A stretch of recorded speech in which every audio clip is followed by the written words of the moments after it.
और प्यारे बच्चों, आप सब कैसे हैं? चलिए, उम्मीद है ठीक ठाक ही होंगे। तो प्यारे बच्चों, आज हम गति चैप्टर स्टार्ट करेंगे। ऋजुरेखीय पथ की गति, ऋजुरेखीय पथ की गति। अब ऋजुरेखीय पथ की गति में बच्चों गति तो हम स्टार्ट करें। सबसे पहले ऋजुरेखीय पथ की जो ऋजुरेखीय पथ की गति है उसमें हम लोग गति जान लेते हैं कि गति क्या होता है। बच्चों, ये गति क्या होता है ना, या गति किसे कहते हैं। गति जरा समझिएगा, गति किसे कहते हैं, है कि नहीं? गति किसे कहते हैं? आप विचार करो बच्चों, अगर मैं अपने ऊपर ही रहता हूँ, अगर मैं यहाँ ऐसे खड़ा और अभी आपने देखा कि मैं अभी खड़ा हूँ, 5 मिनट बाद भी देख रहे हैं कि मैं खड़ा हूँ, 10 मिनट बाद भी देख रहे मैं खड़ा हूँ, और मैं ये सोच रहा हूँ कि यार मेरा स्थान परिवर्तित क्यों नहीं हो रहा है, मेरा स्थान परिवर्तित क्यों नहीं हो रहा। तो क्या सोचो, अगर मैं खड़ा हूँ और मेरा स्थान परिवर्तित हो जाएगा, या एक स्थान से मैं दूसरे स्थान चला जाऊँगा? नहीं जा सकता, एक स्थान से दूसरे स्थान तक नहीं जा सकता अगर मैं चुपचाप खड़ा रहा तो वो तो गति हो ही नहीं सकता। इसका मतलब गति कब होगा? मान लो कोई एक पिंड है, ये बिंदु कोई ए हो गया, और यहाँ पर एक कोई पिंड रखा है, ठीक है कि नहीं? ये कोई बिंदु ए है और यहाँ पिंड कोई है। कह रहा है ये पिंड यहाँ से यहाँ बी के पास हमें लेकर के जाना है, तो ए से बी के पास लेकर के जाना है। कह रहा है कि ए से बी के पास जाएगा कि कैसे जाएगा? तो चल करके ही जाएगा, है कि नहीं? अब यहाँ खड़ा रहेगा तो खड़े खड़े सोचेगा कि मैं खड़े खड़े बी के पास चला जाऊँ, तो खड़ा खड़ा तो बी के पास नहीं जा सकता बच्चों, इसको चलना पड़ेगा। जैसे मैं यहाँ से यहाँ गया और यहाँ से पुनः मैं यहाँ आ गया, तो मैं कह रहा कि मैं गति कर रहा हूँ, मैं कह रहा हूँ कि मैं गति कर रहा हूँ। या कोई भी देखा तो कहे कि आदमी चल रहा है, यानी गति कर रहा है। तो चल रहा है तो गति कर रहा है। इसका मतलब क्या? एक स्थान से दूसरे स्थान जाने के लिए, यानी ए से बी के पास जाने के लिए हमें चलना पड़ेगा, है कि नहीं? हमें क्या करना पड़ेगा? चलना पड़ेगा, यानी चलना पड़ेगा। तो कह रहा है कि ए से बी के पास जाने के लिए अगर चलना पड़ेगा तो यहाँ से यहाँ तक जाने में कुछ समय लगेगा कि नहीं समय लगेगा? और मान लिया वह समय क्या लग गया बच्चों? टी लग गया। वह समय क्या लग गया? टी लग गया।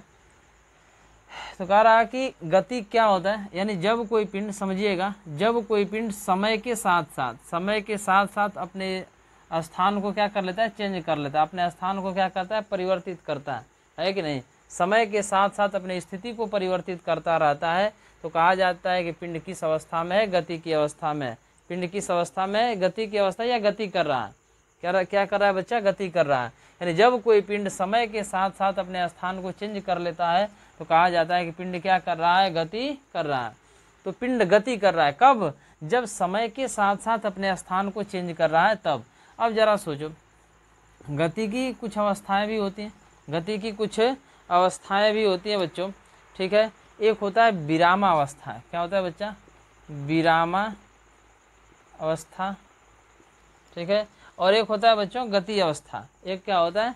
दूसरा होता है बच्चों गति अवस्था। गति अवस्था कह रहा है कि इसकी अवस्थाएं भी होती हैं। एक विरामावस्था हो गया, दूसरा क्या हो गया भाई? गति अवस्था हो गया। अब कह रहा है कि विरामावस्था किसे कहते हैं? विरामावस्था किसे कहते हैं और गति अवस्था किसे कहते हैं? तो विरामावस्था और गति में आपने पढ़ा कि समय के साथ साथ अपने स्थान को क्या कर ले? चेंज कर ले। समय के साथ साथ अपने स्थान को क्या कर ले? चेंज कर ले, तो कहा जाएगा कि पिंड गति कर रहा है। लेकिन यहाँ पर लिखा है कि विरामावस्था, यानी पिंड किस अवस्था में? रेस्ट की अवस्था में, यानी विरामावस्था में। यानी क्या कहोगे कि जब कोई पिंड समय के साथ साथ अपने स्थान में कोई परिवर्तन नहीं करता है। जैसे मान लो कह रहा है यहाँ पर कोई पिंड है बिंदु ए पर, कह रहा है कि जब हमने देखा, यानी बिंदु ए पर जब समय टी हो रहा था तो बिंदु ए पर था, टी से समय T1 हो गया तो भी बिंदु ए पर ही है, T2 समय हो गया तभी बिंदु ए पर ही है, T3 समय हो गया तभी बिंदु ए पर ही है। यानी समय के साथ साथ अपने स्थिति में कोई परिवर्तन नहीं करेगा, या इसके स्थिति में कोई परिवर्तन नहीं होगा, तो कहा जाएगा कि पिंड किस अवस्था में है? विरामावस्था में। समझ लो भाई, देखो समय तो चल रहा है, समय तो कभी रुकने वाला है नहीं, यानी समय तो चल रहा है। और जब बच्चों समय चलेगा, समय क्या हो रहा है? चल रहा है, या समय में परिवर्तन हो रहा है, लेकिन इस पिंड की स्थिति में कोई परिवर्तन नहीं हो रहा है, इसके अवस्था में कोई परिवर्तन नहीं हो रहा है, या अपने स्थान को चेंज नहीं कर रहा है, तो कहा जाएगा कि पिंड किस अवस्था में है? विरामावस्था में। इतनी बात समझ पा रहे बच्चा? चलो जी ठीक है। अगला है बच्चों गति अवस्था। क्या है? गति अवस्था। और गति अवस्था का मतलब क्या? जब कोई पिंड समय के साथ साथ अपने स्थिति को क्या करता है? परिवर्तित करता है। मान लो ये कोई पिंड है और बिंदु बी पर स्थित है ना।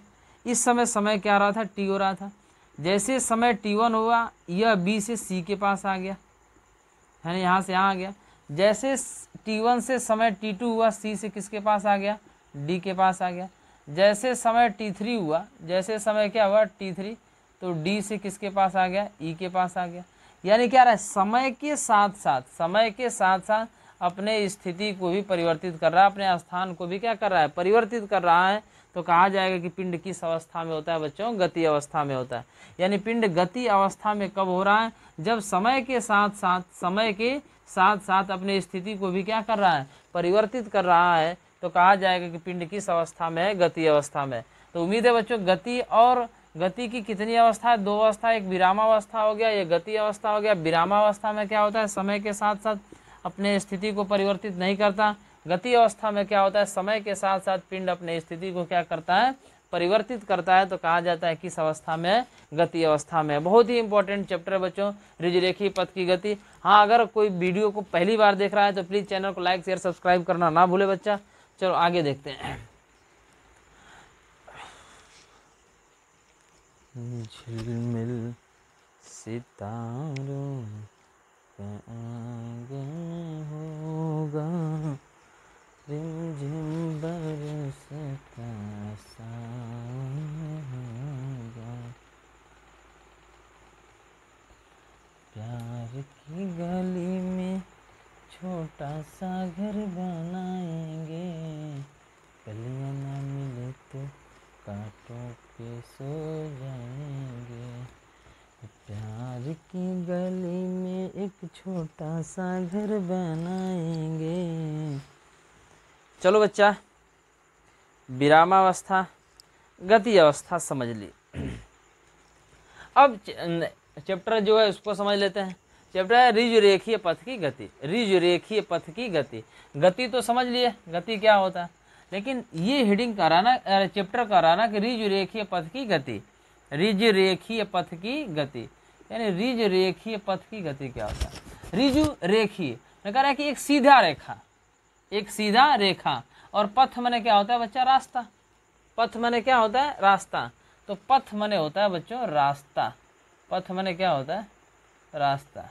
पथ मिस होता है रास्ता। ऋजुरेखीय पथ की गति, तो गति तो करेगा, यानी कह रहा है कि अपने स्थान को परिवर्तित करो, लेकिन किस पथ पर? किस पथ पर? अपने स्थिति को परिवर्तित करो समय के साथ साथ, लेकिन वो पथ कैसा होना चाहिए? ऋजुरेखीय होना चाहिए, ऋजुरेखीय होना चाहिए। यानी कह रहा है कि जब कोई पिंड एक सीधी रेखा में गति करता है, जब कोई पिंड एक सीधी रेखा में क्या करता है? गति करता है। जब कोई पिंड एक सीधी रेखा में गति करता है, उसकी गति क्या कहलाती है? ऋजुरेखीय पथ की गति कहलाती है। या कह सकते हो बच्चों, या कि जब कोई पिंड एक सीधी सड़क पर, एक सीधी मार्ग पर, रास्ता टेढ़ा मेढ़ा नहीं हो, रास्ता क्या होना चाहिए? सीधा होना चाहिए, तो उसकी गति क्या कहलाती है बच्चों? ऋजुरेखीय पथ की गति कहलाती है। जैसे अरे कि ट्रेन की पटरी है ना, और ट्रेन की पटरी पर ट्रेन दौड़ रही है, उसकी गति क्या कहलाएगी? ऋजुरेखीय पथ की गति कहलाएगी। एक सीधी सड़क पर कोई कार दौड़ रही है, एक सीधी सड़क पर कोई कार दौड़ रही है, तो उसकी गति क्या कहलाएगी? तो उसकी गति कहलाएगी बच्चा ऋजुरेखीय पथ की गति कहलाएगी। किसी कोई दिक्कत? इतनी बात समझ पा रहे हो बच्चों?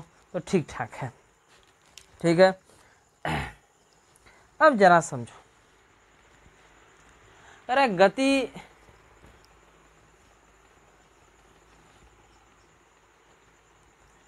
ये कितने मार्ग हो सकते हैं, है ना?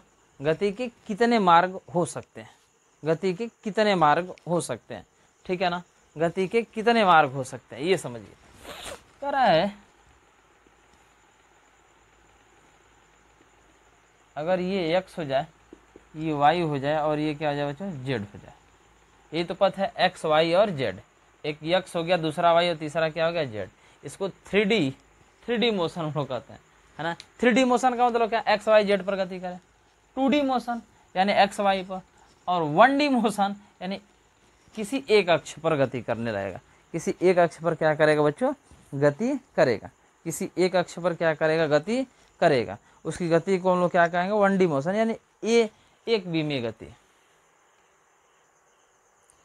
प्यार की गली में एक छोटा सा घर बनाएंगे। चलो जी, एक बीमी, द्विबीमी और त्रिबीमीय गति। एक बीमी, द्विबीमी और त्रिबीमीय गति। एक बीमीय गति क्या होता है बच्चों? एक बीमीय गति, एक बीमीय गति। एक बीमीय गति क्या होता है? कह रहा है कि ये तीन मान लो पथ हो गए, एक एक्स वाई और जेड, एक्स वाई और जेड। कह रहा है कि इन एक्स वाई जेड में से, एक्स वाई और जेड में से, एक्स वाई व जेड में से, यानी तीन पथ एक्स वाई और क्या हो गए, जेड।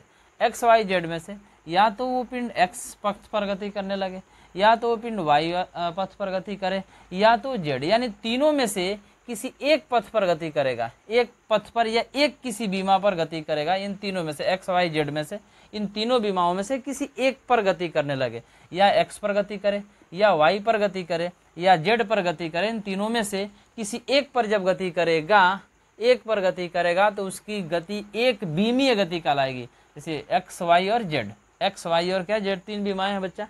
तो कह रहा है कि या तो एक्स पर गति करने लगे, या वाई पर गति करने लगे, या जेड पर गति करने लगे, यानी इन तीनों में से किसी एक पर गति करने लगेगा, तो उसकी गति क्या कहलाएगी, एक बीमीय गति कहलाएगी। ठीक है कि नहीं? जैसे में एक कोई सीधी सड़क पर, कोई सीधी सड़क पर कोई कार जा रही है, कि सीधी सड़क पर कोई कार क्या कर रही है, गति कर रही है, उसकी गति क्या कहलाएगी, एक बीमीय गति। कह रहा है कि किसी बाल को हमने उछाल दिया हवा में, और वो कोई गेंद है ऐसे नीचे आ रही है, ठीक है कि नहीं, या नीचे से कहाँ जा रही है बच्चों, ऊपर, तो ऊपर से नीचे आ रही है, या नीचे से कहाँ जा रही है, ऊपर। इसकी गति क्या कहलाएगी, एक बीमीय गति कहलाएगी। कहानी समझ पा रहे हो बच्चा? अच्छी बात है। उसके बाद होता है बाबू, उसके बाद होता है द्विबीमीय गति। क्या होता है? द्विबीमीय गति। क्या होता है? द्विबीमीय गति, द्विबीमीय गति। कह रहा है कि ये जो बीमाएं है ना, या ये जो पथ दे रखा है एक्स वाई और जेड, तो द्विबीमी का मतलब क्या, दो ठो बीमा, यानी एक्स वाई या वाई जेड। कह रहा है कि एक्स वाई जेड में से, एक्स कामा वाई कामा जेड में से, एक्स वाई और जेड में से या तो वो पिंड एक्स वाई पथ पर गति करने लगे, या वाई जेड पथ पर गति करने लगे, या जेड एक्स पथ पर गति करने लगे। समझिएगा, कह रहा है कि जो द्विबीमी गति है, यानी एक्स वाई जेड जो बीमाएं दे रखा है, तो द्विबीमा दो ठो बीमाएं, दो बीमाएं, यानी दो का मतलब क्या, या तो एक्स वाई पर, या वाई जेड पर, या जेड एक्स पर, या जेड वाई पर, या वाई एक्स पर, या एक्स जेड पर। यानी जब दो दो बीमाओं पर गति करने लगेगा, उसकी गति क्या कहलाएगी बच्चों, द्विबीमी गति कहलाएगी। क्या कहलाएगी? द्विबीमी, 2 डायमेंशन मोशन हो जाएगा, द्विबीमीय गति। इसका मतलब क्या कह रहा है, जब कोई पिंड वृत्तीय पथ पर गति करता है, ठीक है कि नहीं, उसकी गति क्या कहलाती है बच्चों, द्विबीमी गति कहलाती है, द्विबीमीय गति कहलाती है। अगला होता है बच्चा त्रिबीमीय गति। त्रिबीमीय गति, त्रिबीमीय गति, त्रिबीमीय गति क्या होता है? त्रिबीमीय गति का अरे जो ये पथ दे रखा है X Y Z, X Y Z में से तीनों पर क्या करने लगे, गति करने लगे। एक्स वाई और जेड तीनों पथ पर जब गति करेगा, एक्स पर, वाई पर और जेड पर, एक्स वाई और जेड, 3 डायमेंशनल मोशन है ना। कह रहा है कि एक्स वाई और जेड, एक्स वाई और जेड तीनों पर क्या करने लगेगा, जब गति करने लगेगा, उसकी गति क्या कहलाएगी बच्चों, त्रिबीमीय गति कहलाएगी। यानी तीनों पर, एक्स वाई जेड पर, या जेड एक्स वाई पर, या वाई एक्स जेड पर। कह रहा है कि तीनों पर जब गति करेगा, यहाँ पर क्या था, या तो एक्स पर कर रहा था, या वाई पर कर रहा था, या जेड पर, इन तीनों में से किसी एक पर।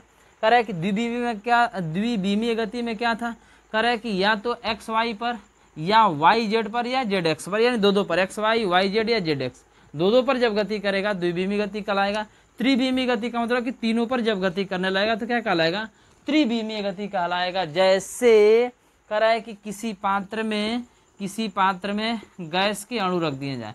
किसके अणु रख दिए भाई, गैस। यहाँ गैस भरा है, तो ये जो गैस के अणु गति करेंगे इस पूरे पात्र में, ये गैस के जो अणु हैं इस पूरे पात्र में जो गति करेंगे उसकी गति क्या कहलाती है? त्रिविमीय गति कहलाती है। क्या कहलाती है? त्रिविमीय गति। किसी पात्र में अगर गैस भर दिया जाए, गैस भर दिया गया है तो कह रहा है कि इसके जो अणु हैं वो इस पूरे पात्र में गति करेंगे और इनकी गति क्या कहलाती है? त्रिविमीय गति कहलाती है। तो उम्मीद है बच्चों समझ गए होंगे एक विमीय गति किसे कहते हैं? एक्स वाई जेड तीनों में से किसी एक पथ पर गति करेगा तो एक विमीय गति। द्विविमीय गति एक्स वाई जेड में से दो दो पर, या तो एक्स वाई पर या वाई जेड पर या जेड एक्स पर गति करेगा तो द्विविमीय गति कहलाएगा।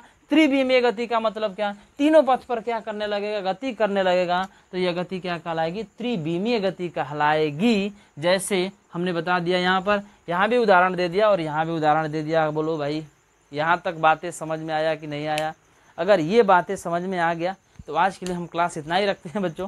फिर आगे कल अगले क्लास में मैं आपसे मुलाकात करूंगा सरल रेखा में गति। उसके बाद से मैं चर्चा करूंगा चाल क्या होता है, वेग क्या होता है, विस्थापन क्या होता है, त्वरण क्या होता है। ठीक है, एक समान चाल क्या होता है, असमान चाल क्या होता है, औसत चाल क्या होता है, एक समान वेग, असमान वेग, औसत वेग, एक समान त्वरण, असमान त्वरण, औसत त्वरण है, तात्क्षणिक त्वरण, ये सब क्या होता है उस पर हम लोग चर्चा करेंगे। ये बातें जब हम लोग पढ़ लेंगे उसके बाद ग्राफ पढ़ेंगे, क्योंकि गति बहुत मोस्ट और इम्पॉर्टेंट चैप्टर होता है बच्चों। ग्राफ भी हम लोग पढ़ेंगे, ग्राफ पे चर्चा भी करेंगे, क्योंकि ग्राफ से बहुत सारा क्वेश्चन आपके कंपटीशन में आता है। तो आज के लिए हम क्लास इतना ही रखते हैं बच्चों। फिर कल मिलते हैं अगले क्लास में आपसे नए जोश और नए उमंग के साथ। तब तक आप घर पे रहिए, स्वस्थ रहिए, मस्त रहिए, पढ़ते रहिए बच्चों। हाँ, अगर जो पहली बार मेरा वीडियो देख रहा है तो प्लीज़ चैनल को लाइक शेयर सब्सक्राइब कर दे और बच्चों के साथ जोड़े। बहुत प्यार आप लोगों का दुलार मिलता है, तो आपके प्यार से वीडियो बनाने का और भी बहुत ऐसे मोटिवेशन मिलता है बच्चों, और कुछ नहीं है। तो चलिए आज के लिए इतना ही क्लास रखते हैं। प्यार की गली में एक छोटा सा घर बनाएंगे,